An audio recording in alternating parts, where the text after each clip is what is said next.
Shalom Ubracha, ce shiur de Torah, l'Nishmat Esther bat Elise Yehudit Ohayon et l'Nishmat Nissim ben Simcha Biton et l'Nishmat Rabbi Haim ben Shlomo Abigzer, Alav Shalom, que c'est comme cette semaine sur Esger, et l'Nishmat Rabbi Shimon ben Esther Castiel, Shiti Nishmatam Began Eden, Amin Ken Ratson. Aujourd'hui, c'est Rosh Chodesh Nissan. C'est la première mitzvah que Hachem nous a donnée. La première mitzvah que Hachem a donnée aux Juifs en Égypte, c'était la bracha du mois. L'Aïmouna. Ça s'appelle la bracha de l'Aïmouna. Pourquoi? Parce que pendant un mois, on voit la lune, qu'elle est là, et qu'elle disparaît. Après, elle commence toute petite, et après, elle disparaît. Elle commence comme un croissant, et après, elle grandit, jusqu'à vers le 15 du mois, et après, on ne la voit plus. 15, on ne la voit plus. Elle disparaît. Alors, c'est quoi l'Aïmouna? L'Aïmouna, c'est qu'on voit que Hachem, lorsqu'il a créé le monde, il a créé le monde de rien à quelque chose. C'est pas qu'il y avait quelque chose et de cette chose il a créé. Non. Comme par exemple la bombe atomique. La bombe atomique, on dit, c'est Albert Einstein qui l'a fait la bombe atomique. Mais il y avait l'atome. L'uranium, il existe. Il a fait la bombe atomique de quelque chose qui existe. Hachem, il n'a pas créé le monde de quelque chose qui existe parce qu'il n'y avait rien. De rien, il a fait quelque chose. C'est quand, par exemple, vous prenez une bouteille fermée, il n'y a rien à l'intérieur, et que vous allez créer de l'eau à l'intérieur. Waouh! Ça, c'est une création. Hakadosh Baruch Hu, de rien, il a créé le monde. Et la seule chose qui nous reste aujourd'hui, qui nous rappelle la création du monde, de rien, Hachem a créé le monde, que pendant un laps de temps de le mois, on ne voit pas la lune. On ne la voit pas. La lune, elle est cachée. Le soleil, il la cache. On ne la voit pas. Jusqu'à qu'elle va réapparaître comme un croissant, comme le début, ça nous rappelle le début de la création du monde. Lorsque Hachem a créé la lune, c'était comme ça, elle a créé comme ça, comme un croissant, et après elle a commencé à grandir. Donc à 15 jours, il a dit à Moshe Rabbeinu, ça c'est la première mitzvah que je vous donne, que à partir, parce que n'oubliez pas que les fêtes, toutes les fêtes que nous avons, ils ont un circuit, les fêtes. Le 15 du mois, le 1er du mois, le 10 du mois, comme Kippour, c'est le 10 Tishrei, comme Sukkot, c'est le 15 Tishrei, comme Pesach, c'est le 15 Nissan, comme Shavuot, c'est le 6 c'est à Shavuot, c'est le 6 Sivan, c'est important parce que toutes les fêtes ils sont basées sur le mois. Donc c'est pour ça que je il a dit à Moshe Rabbeinu, voilà, aujourd'hui c'est Kiddush HaChodesh. Le premier, ça veut dire le premier mois de l'année, c'est Nissan. Bien sûr que si on parle des années, c'est à Tishrei. On commence les années à partir du Tishrei. Mais lorsqu'on parle des mois, eh ben, le mois de Nissan, il s'appelle Rosh Chodashim, le premier de tous les mois. Donc c'est de là, et ce qui est extraordinaire, c'est que toujours, Pessah, il tombe dans un... Là où on est dans le monde, Pessah, toujours, il tombe dans une période où il ne fait pas chaud, il ne fait pas froid. Donc, c'est ça. Donc, c'est pour ça que Hachamim, ils ont fait un calcul, tout le calendrier juif, il est basé sur le mois. Donc, c'est la première mitzvah que Hachem nous a donnée, C'est, même Moshe Rabbeinu, il n'a pas compris cette mitzvah-là. Il n'a pas, c'est la première fois qu'il entend ça. Alors Akadosh Baruch Hu, il a dit à Moshe Rabbeinu, regarde le ciel, regarde la lune, si tu vois comme ça, c'est Rosh Chodesh. Comme ça, il lui a dit, regarde. Ah, donc, à partir de là, Hachamim, Hachamim, par exemple, à Rosh Hashanah, pendant les fêtes et tout, toujours ils calculent, pour ne pas qu'ils se trompent de date, alors toujours ils envoient des gens monter sur les montagnes pour voir la lune, pour être sûr que la lune, elle commence. Et donc tout le calendrier, le calendrier anneau, il est parfait jusqu'à la venue de Mashiach. Il y a aujourd'hui des calendriers jusqu'à 100 ans, 150 ans en avance déjà. Alors ça, c'est la première mitzvah que Hachem nous a donnée. Tout d'abord, avant qu'Akadosh Baruch Hu demande plus aux Juifs, c'est important qu'ils ont l'aïmouna, que c'est lui qui a créé le monde. Vous savez comment j'ai créé le monde? Eh bien, regardez. Il n'y a pas de lune. Et voilà, la lune, elle va réapparaître. Comme ça, il y avait. Il n'y avait rien du tout. Et j'ai créé le monde sans qu'il n'y avait rien du tout. D'ailleurs, le Sachem, il a donné la Torah au Bnei Israël, les 10 commandements. Il a dit, Anochi Hashem Elokecha, Asher Hotzitecha Meretz Mitzrayim. C'est moi, Hashem, ton Dieu qui t'a libéré de l'Égypte. Pourquoi Akadosh Baruch Hu, il n'a pas dit au Bnei Israël, c'est moi votre Dieu qui a créé le ciel et la terre? Pourquoi il n'a pas dit ça? Eh bien, Hachem, il n'avait pas besoin de dire ça, parce que tout le monde savait que c'est Hachem qui a créé le ciel et la terre. Pourquoi? Parce que déjà, il leur a donné la mitzvah de Bekat HaChodesh. Déjà, quand je leur a dit, voilà, lorsque j'ai créé le monde, c'était comme ça. Il n'y avait rien, et hop, et il y a un croissant qui arrive. Et voilà. Voilà, comme ça, j'ai créé le monde. Donc, ils savent. C'est pour ça que je crois qu'il a préféré leur dire, c'est moi, Hachem, qui vous a libéré de l'Égypte. Et la première mitzvah qu'il leur a donnée, c'est l'aïmouna. Avant qu'Hachem il leur dit, ne mangez pas le hametz, faites Shabbat, mettez tefillin, respectez ceci et cela, il faut déjà qu'ils ont l'aïmouna en Dieu. Mais ça, c'est la raison pourquoi Akadosh Baruch Hu, il leur a pas donné cette mitzvah de Emouna jusqu'à ce qu'ils ont vu les 9 plaies que Hachem il a apportées aux Égyptiens. Parce que, imaginez comment Moshe Rabbeinu il arrive, depuis le premier jour, il leur dit, Hachem, il vous a dit de faire Bekat HaChodesh. Leur tête, elle était dans l'esclavage.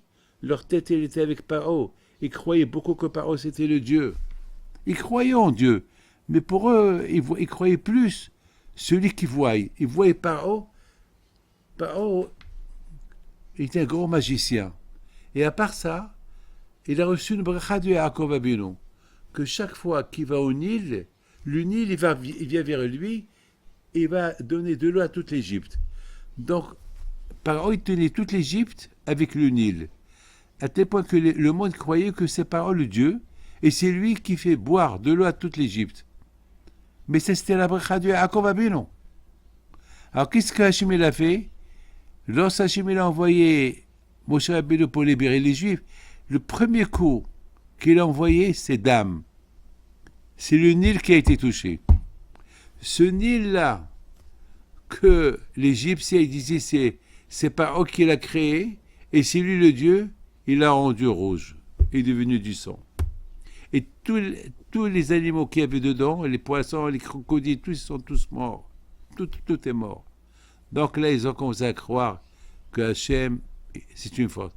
Donc Akadosh Baruch Hu, il a frappé un peu l'Égyptien. Pas frappé, très fort. Il n'y avait que les Égyptiens qui sont touchés, pas les Juifs. Par exemple, un Juif, il prend un verre d'eau, l'Égyptien prend un verre d'eau, le Juif, il boit de l'eau, l'Égyptien, il boit du sang. Alors maintenant, l'Égyptien dit, Juif, viens, on va boire les deux dans le même verre. Le Juif, il boit de l'eau, et l'Égyptien, il boit du sang. Ah, pourri. Là, les Juifs, ils ont commencé à comprendre qui est Hachem. Donc maintenant, ils avaient déjà la Emouna. Et tous les plaies que Hachem a envoyés aux Égyptiens, aucun juif n'a été touché. Alors là, ils ont vu qu'il y a Hachem. Même Paro, il a dit Hachem at-Tzadik, ve'ani ve'ami Hashaim. Hachem c'est Tzadik, moi je suis un rachat. Et les Égyptiens, ils ont dit Etzba Elokim hi. Ça, c'est la main d'Hachem. Ils ont commencé à comprendre. Et c'est écrit que lorsqu'il y avait comment ça s'appelle, tous les animaux qui étaient dehors, ils sont morts. Et Moshe Rabbeinu, il a dit aux Égyptiens, celui qui veut que ces animaux restent vivants, qu'il les prend à la maison. Alors, c'est écrit dans la Torah, Hayare Dvar Hashem, celui qui craignait Dieu, il a fait rentrer les animaux à la maison. Mais celui qui ne craint pas Dieu, ça veut dire que déjà, les gens, ils ont commencé à craindre Dieu. Donc maintenant, les gens, ils avaient la émona. Maintenant, après un an que Hachem, il frappe l'Égyptien, maintenant, on passe au sérieux. Mais c'est l'Égypte, on va sortir de l'Égypte. Alors, Chodesh Nissan, quand je dit à Moshe Rabbeinu, à partir de maintenant que je vois que le béni Israël croit en moi, alors maintenant il faut leur dire qu'il y a la Torah. Il va y avoir des fêtes. Il va y avoir le calendrier juif. Que toute la religion elle va être basée sur le calendrier juif. Il faut l'aïmouna. Pour ça, voilà. On commence à calculer à partir de maintenant. À partir de maintenant, la Torah, elle commence. Donc ça veut dire que la Torah elle a commencé à être acceptée par les Juifs le premier jour de Nissan. Maintenant, j'ai une question. Maintenant, Hachem commence à donner des lois aux Juifs. Et maintenant, on arrive au 14 Nissan. Non, on arrive au 10 Nissan. Le 10 Nissan, c'est Shabbat Hagadol. 10 Nissan, quand j'aurais dit au Bnei Israël, prenez un agneau et vous allez l'égorger le 14. Alors les Juifs, ils avaient peur au départ de prendre un agneau et l'égorger le 14. Ils avaient peur. Pourquoi ils avaient peur? Parce que l'agneau, c'était le dieu égyptien. Et les Égyptiens, ils vénèrent. Alors maintenant, ils vont prendre l'agneau, ils vont l'attacher pendant 4 jours. Après, ils vont l'égorger, les Égyptiens, ils vont les tuer. Alors, quand j'aurais dit au Bnei Israël, écoutez bien, si vous ne faites pas ça, vous restez en Égypte. Vous restez esclave chez Paro. Pour que je vous libère, avec tout ce que vous avez vu pendant un an, il faut maintenant faire le choix. Ou c'est moi, ou c'est Paro. Si c'est Paro, moi je me dégage. Si c'est moi, alors prenez la Abodazara égyptienne et vous allez l'égorger le 14. Pendant 4 jours, vous allez avoir l'agneau chez vous à la maison. Attachez-le au pied de votre lit. Ça, c'était le grand nièce. C'est pour ça qu'on appelle Shabbat Hagadol. Les Juifs, ils ont dit, avec tout ce qu'on a vu, ça y est, on va écouter Hachem. On va pas rester là. Chacun, il a pris un agneau. Et les Égyptiens, ils disent, qu'est-ce que vous faites là? Ben, on va l'égorger le 14, dans 4 jours.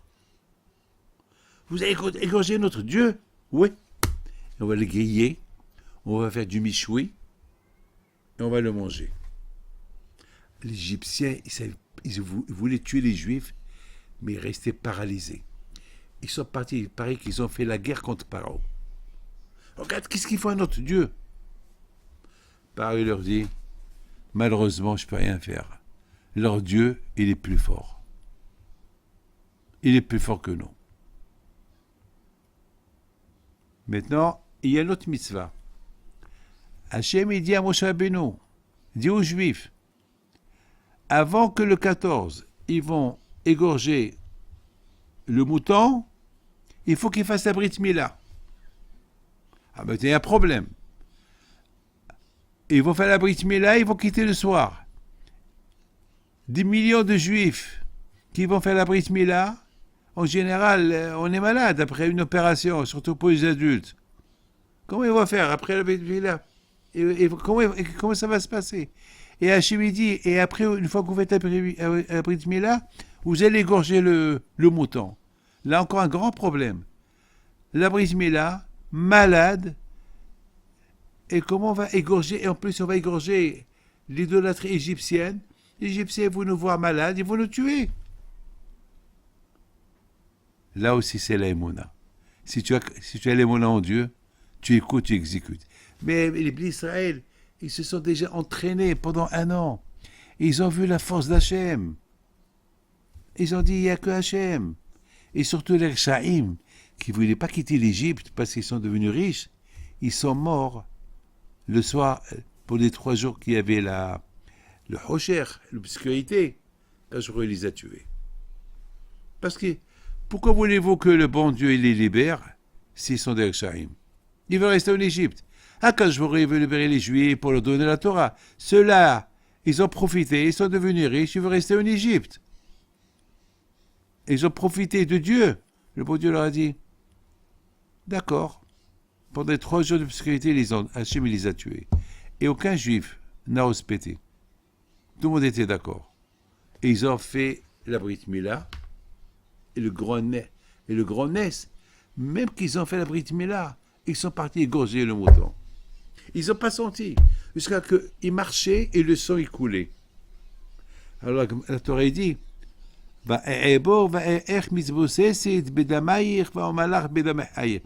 Akadosh leur donner ces 2 mitzvot à faire. Ces 2 mitzvot où il y a Misirot Nefesh, où il y a un sacrifice. Couper la Brit Mila, faire la Brit Mila et égorger le mouton.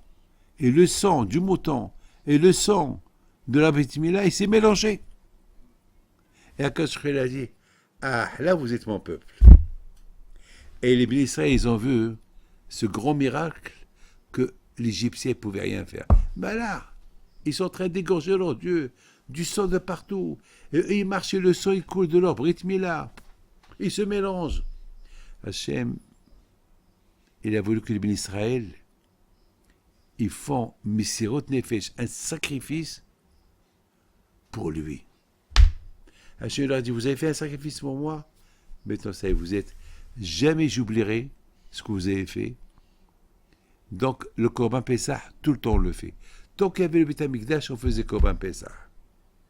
Le sacrifice de Pessah, qui nous rappelait notre émouna qu'on avait en Akadosh Baruch Hu. Qui nous rappelle que notre alliance avec Hachem, c'est à travers la Brit Mila. Et jusqu'à qu'il y a la Torah dit, vous ne pouvez pas faire le Korban Pessah si vous n'avez pas fait la Brit Mila. C'est-à-dire qu'un juif qui n'a pas fait la Brit Mila, il n'a pas le droit de faire Korban Pessah. Alors là, j'ai une question. Pourquoi? Pourquoi? Oui, le problème. On peut faire Korban Pessah et après on peut faire la Brit Mila. Non. La Torah étudie, tu ne peux pas faire le Korban Pessah si tu n'as pas fait la Brit Mila. C'est uniquement lorsque tu fais la Brit Mila, c'est là que tu peux faire Korban Pessah. Pourquoi? Vous savez que les Juifs, pendant 38 ans, dans le désert, ils n'ont pas fait Korban Pessah. Ils n'ont pas fait le sacrifice. Pourquoi? Parce qu'ils ont critiqué Israël, et Akadosh était en colère contre eux, et il leur a dit, vous allez tous mourir, et tous ceux qui sont nés pendant ces 38 ans, ils n'ont pas fait la Brit Mila. Donc, parce qu'ils n'ont pas fait la Brit Mila, ils ne pouvaient pas faire aussi Korban Pessah. Donc, Korban Pessah, c'est après 40 ans qu'ils ont quitté le désert, c'est Yeshua qui leur a fait le Korban Pessah. C'est après 40 ans qu'ils ont fait la Brit Mila, ils ont fait le Korban Pessah. Pour vous dire que Akadosh Baruch Hu, il ne peut pas supporter qu'on critique Israël. Hachem, ils s'en fout de tout le sacrifice que tu fais si tu critiques Israël. Israël, c'est les yeux d'Hachem. Tu n'habites pas en Israël, c'est parce que tu ne mérites pas. Ou bien, c'est parce que Mashiach n'est pas venu. Mais lorsqu'on avait Beth Amikdash, à tel point que la Gemara a dit que celui qui habitait pas en Israël à l'époque de Beth Amikdash, comme s'il faisait l'idolâtrie. La Gemara elle raconte sur David Ameller, lorsque Avshalom, son fils, il s'est révolté contre lui, David Ameller, il a dit à son entourage, viens, on va faire la Avodah Zara. Viens, on va faire l'idolâtrie. Khamim, ils lui ont dit, David, tu veux faire toi l'idolâtrie? Comment? Il leur a dit, pas la vraie idolâtrie, on va quitter Israël. Et celui qui quitte Israël, c'est comme s'il a fait l'idolâtrie. Je ne veux pas que les gens y disent, comment David Ameller qui servait Hachem, Akash lui a envoyé son fils qui est contre lui. Alors moi, les gens ils vont dire, parce que David Ameller il a fait Avodah Zara, alors son fils est devenu contre lui. Alors, regardez comment David Ameller était un grand sadique. Ça veut dire que habiter en Israël, c'est un srout. Donc on ne pouvait pas faire le Korban Pessah en dehors de Israël. Mais lorsque les Juifs ils étaient dans le désert, ils faisaient les sacrifices. C'était complètement... Parce que le Beth Amikdash était avec eux. La première année qu'ils ont quitté l'Égypte, ils ont fait le sacrifice de Pessah. La première année. Mais après, pendant 38 ans, ils n'ont pas fait. Ils n'ont pas fait aussi la Brit Mila. Ah, mais toi, ma question, elle est, pourquoi le Korban Pessah, pourquoi il dépend de la Brit Mila? Quelle est la raison? C'est quoi? Pourquoi pas? On peut faire Korban Pessah. Et après, on fait la Brit Mila. Non, Hachem, il a dit, pour l'éternité, si tu n'es pas circoncié, tu ne peux pas faire la Brit Mila, tu ne peux pas faire le sacrifice de Pessah. Pourquoi? Mes amis, j'ai réfléchi. Le sacrifice de Pessah, ça veut dire que à cette époque, les Juifs y vénéraient, les Égyptiens vénéraient les animaux, les moutons, les brebis, les béliers, les vaches, les taureaux. Pour eux, c'était Dieu. Tout ce qui est animal, ils le vénéraient comme un Dieu. Et c'est la raison pourquoi Hachem il a dit au Bnei Israël en Égypte, il faut choisir ou c'est moi ou c'est eux. Donc, ils ont choisi Hachem. Ils ont dit, on va les sacrifier. Alors Hachem lui a dit, très bon, il faut faire la Brit Mila. Pourquoi? Notre question, elle est, pourquoi la Brit Mila? La Brit Mila, elle nous rappelle que déjà, j'ai une connexion avec Hachem. Il y a deux niveaux avec Akadosh Baruch Hu. On ne peut pas être proche d'Hachem comme ça. Il y a déjà le premier niveau. C'est déjà mon corps, il appartient à Hachem. Ça c'est mon corps à moi, il appartient à Hachem. Comment je peux prouver à Hachem que mon corps, il lui appartient? Voilà, je coupe ce côté de ma Brit Mila, et c'est ça l'alliance que j'ai avec toi, Hachem. Voilà, comme si je me suis sacrifié pour toi, Hachem. Ah, maintenant tu as fait la Brit Mila, que tu dis que ton corps il est pour Hachem. Ah, maintenant on passe à la deuxième phase. Est-ce que tu aimes le football? Ah, je l'adore. Et quand est-ce que le Brésil va jouer contre la France? Ce soir. Ah bien, ce soir on va étudier la Torah. Et toi, tu es fou du Brésil ou tu es fou de la France. Attends, on ne peut pas étudier plus tard. Tu choisis. Ou Hachem, ou la Avodah Zara.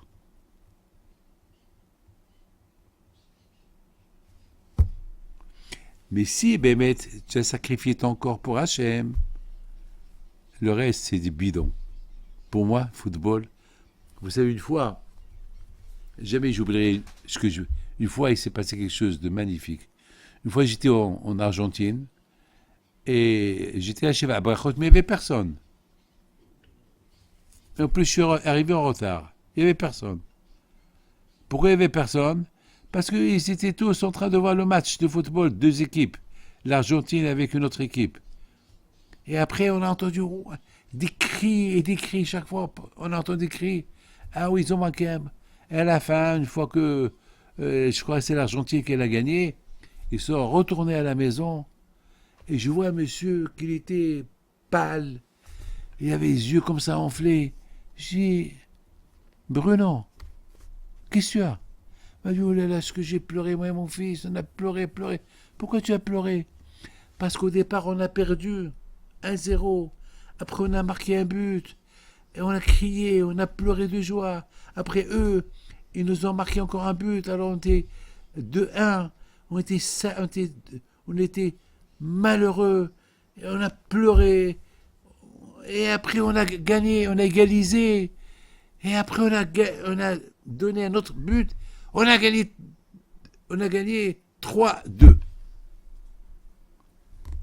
Et il pleurait. Je lui ai dit, tu as gagné. Oui, j'ai gagné. On a gagné. Toi, tu as gagné. Non, eux, ils ont gagné. Toi, tu as marqué les buts. Non, eux, ils ont marqué les buts. Mais toi, tu as dit tout à l'heure, tu as gagné, tu as marqué les buts. Non, non, ça veut dire l'Argentine. Je le regarde. J'ai dit, c'est mon fils. Quand je me crois un jour, après 120 ans, il va te poser une question. Est-ce que tu as été tellement heureux pour faire une mitzvah comme la joie que tu as eue lorsque l'Argentine elle a marqué le 3e but? Et tellement que tu étais content, tu as pleuré, toi et ton fils. Est-ce qu'un jour, qu'est-ce que tu vas répondre au bon Dieu? Il me regarde. Je lui ai gâché sa joie.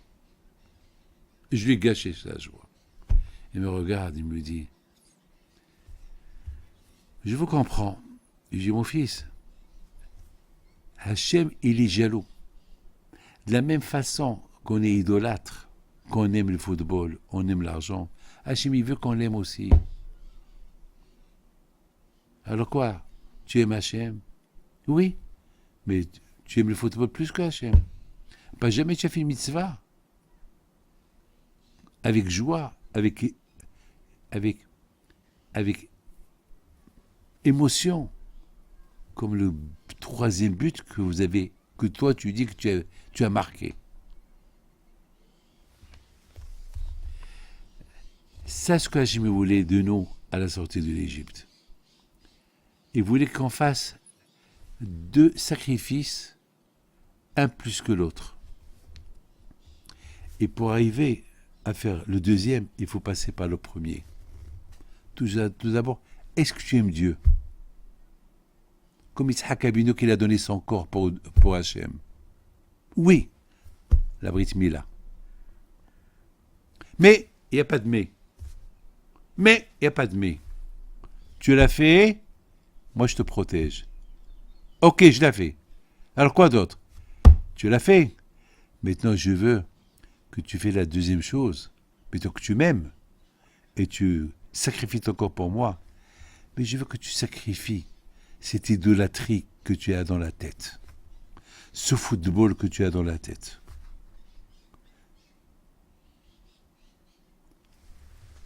C'est la raison pourquoi Akadosh Baruch Hu, il a donné 2 mitzvot pour casser la Avodah Zara. Il faut déjà que tu casses ta propre Avodah Zara que tu as dans ton corps, la Toum'a que tu as dans la Brit Mila. C'est elle qui l'empêche ton attachement avec Dieu. Regarde-moi, regarde mes mains. Le Ben Ish Chai dit que lorsqu'on prend un bébé et on lui ouvre les pieds, il y a un pied à droite, un pied à gauche et la Brit Mila au milieu. Ça forme comme un shin. Le shin. Shin. Et après, tu prends ton bras, le cou du bras, c'est comme un dalet. Tu as shin, dalet. Et la Brit Mila, tu l'enlèves, la orla, et un yud, shaddai. Le nom d'Hachem. Le nom d'Hachem, il est dans ton corps. Mais pour qu'on voit le nom d'Hachem, il faut enlever cette peau-là, qu'elle est dans le Yud. Tu enlèves cette peau qu'elle est dans le Yud, ça devient Shaddai. Alors tu as le nom de Dieu en toi.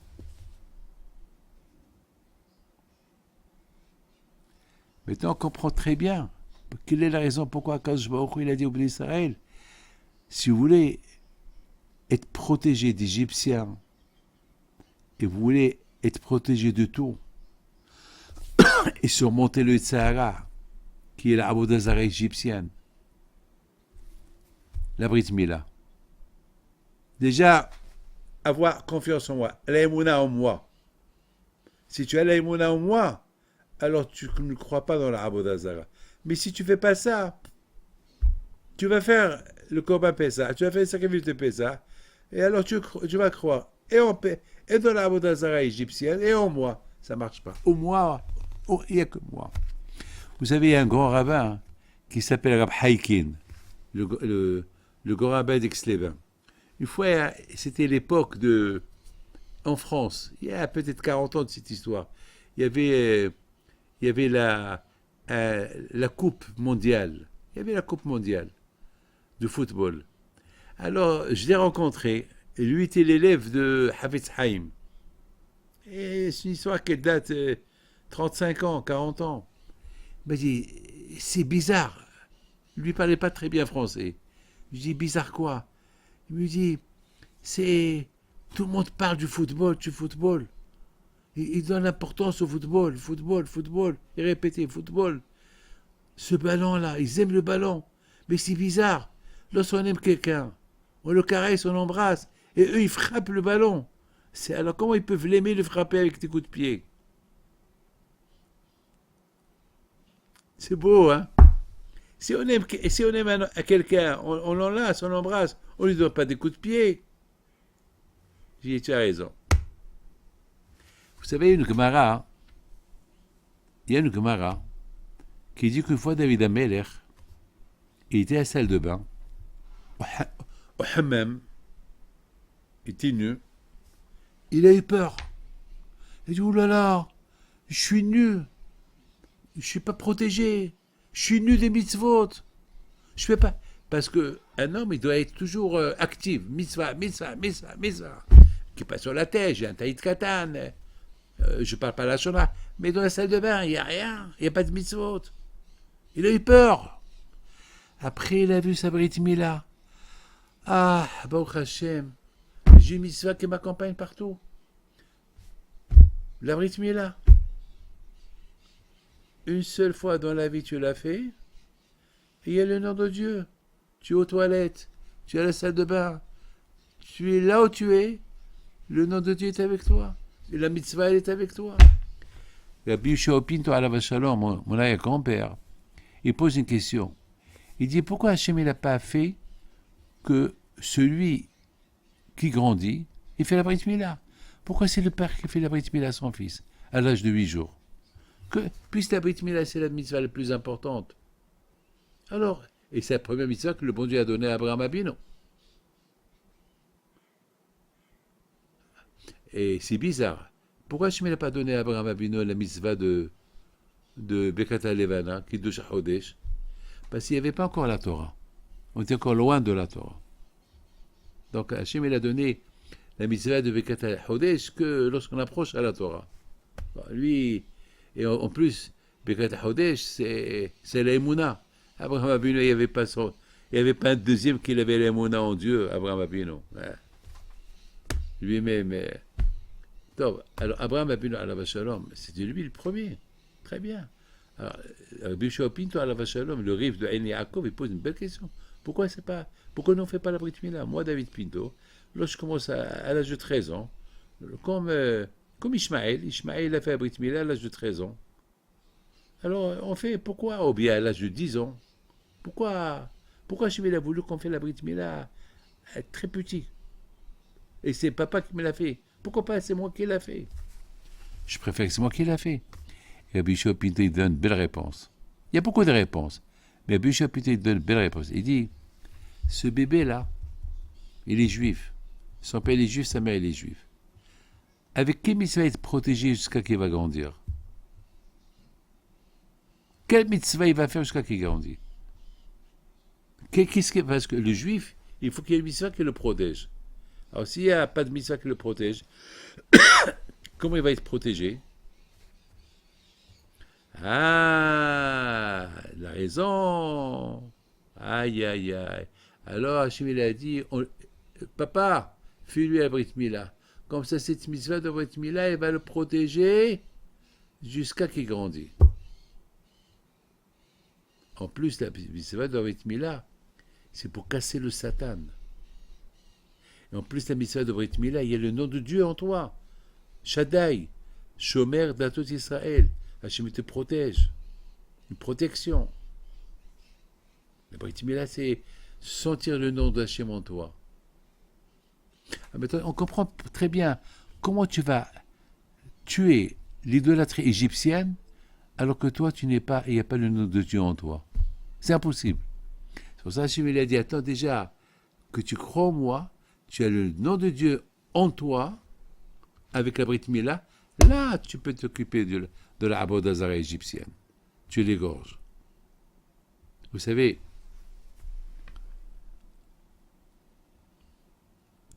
comment on peut faire attention dans la vie?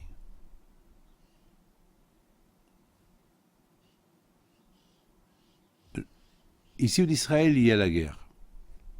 On entend la sirène, on va s'abriter quelque part. On doit trouver un endroit où s'abriter. C'est dangereux. Voilà, hier soir, le pauvre, il y avait quelqu'un qui était dehors, un Thaïlandais, hier soir, et il y avait la sirène. Les Iraniens, ils ont envoyé un missile. Et lui, le pauvre, peut-être il était loin d'un abri, peut-être il a cru, rien ne va lui arriver. Mais il est parti là où il y a les bus, là, vous savez, là où il y a les arrêts de bus, il y a comme quelque chose qui couvre, s'il pleut. Il est parti là-bas. Et c'est là-bas que le missile est tombé, il l'a tué. Et aussi, avant-hier, un couple, ils étaient en train de prendre le café. Il y a eu la zaka, il y a eu la sirène. Et ils ont dit, là, ils ont pas fait attention. Ils ont dit, ça va pas arriver chez nous. Ben, c'est arrivé chez eux, ils sont morts tous les deux. Mes amis, aujourd'hui, comment on peut faire attention avec le Sahara? Le Sahara, c'est des missiles. Le Sahara, il jette sur toi les missiles. On est en danger du matin au soir avec le Sahara. Il veut occuper notre tête, il veut occuper notre cœur. Il veut nous avoir. Il veut qu'on soit ses esclaves. Comme Paro. Les Juifs étaient ses esclaves. Il veut qu'on le vénère. Et tout le temps, des problèmes. Il envoie sur des nissionautes, et des tests. Une femme par là, une autre femme par là. Et on ne sait pas quoi faire.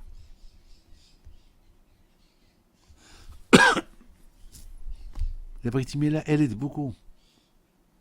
Cette mitzvah de Brit Mila, elle aide beaucoup. Grâce à Dieu, le bon Dieu nous a donné une arme. Déjà pour bloquer les Sahara. Mais c'est pas assez. Après, il faut l'étude de la Torah. C'est pas assez. C'est vrai. Ça peut t'aider, mais c'est pas assez. Il faut la Torah. Et la Torah, là-bas aussi, il y a le Sahara. Dans la Torah aussi, il y a le Sahara. Il ne veut pas te laisser étudier. Alors, qu'est-ce qu'il faut faire? Eh bien, qu'est-ce qu'il faut faire? Il n'y a rien à faire. Il faut prier à Kadosh Baruch Hu qui t'aide. La Gemara dit, Lo le Hashem ozerlo et ne yacholo. Sans l'aide d'Hachem, tu peux pas. Tu peux rien faire contre les Sahara. Il est très fort. Il est fort. C'est du feu. Il faut de l'aide. Alors, ça veut dire qu'il faut de l'aide. L'aide du ciel. Alors, lorsque Hachem voit que bébé, tu veux qu'il t'aide, il va t'aider. Toujours. Avant d'attaquer le Sahara, déjà, est-ce que tu as des armes? Le premier arme, c'est la Brit Mila. Et après, après, si Dieu veut, c'est l'étude de la Torah, comme à Pessah. C'est quoi comme à Pessah? Tu sautes, tu fais un sacrifice de sauter. Lorsqu'il y a une épreuve qui vient, il y a une avéra qui vient, le bon Dieu va t'aider pour la sauter. Pessah, c'est Passover, sauter. Et c'est quoi Pessah? Pessah. Pessah, ça veut dire la bouche qu'elle parle. P, c'est la bouche. Sah, c'est parler. La bouche, elle parle quoi? La Torah. Lorsque la bouche, elle parle de la Torah, c'est une protection aussi contre les Tzara. À Kolpanim, tu ne peux pas venir accuser le bon Dieu qui t'a pas aidé. Il t'a donné des armes, et plus lui, il t'aide. Voilà, que le bon Dieu protège. Aujourd'hui, c'est Rosh Chodesh Nissan. C'est un très beau mois. C'est le mois de la Emouna. C'est à partir de là, on dit qu'à Nissan, on a été libéré. On dit que Mashiach va venir le mois de Nissan. On dit que le mois de Nissan, c'est la préparation de Matan Torah à partir du mois de Nissan. Le mois de Nissan, c'est un mois, c'est le premier mois de tous les mois de l'année. C'est là où on se renforce de la Emouna, et c'est là où on peut arriver à, si Dieu veut, regardez, ce mois de Nissan, on ne mange pas le Hametz, on mange que la galette. Et la Hametz, c'est la Gahava. Il faut travailler sur l'orgueil, ne pas être orgueilleux. La matzah, c'est les mitzvot. Il faut être comme une matzah plate, comme du pain plat. Il faut être ana, il faut être humble. Il y a beaucoup de choses qu'on apprend de cette fête-là que le bon Dieu nous a donnée à Pessah avant qu'on a quitté l'Égypte. Et tout cela, préparation pour Matan Torah. Le bon Dieu vous protège, vous donne le bracha et le tzlacha. Amen.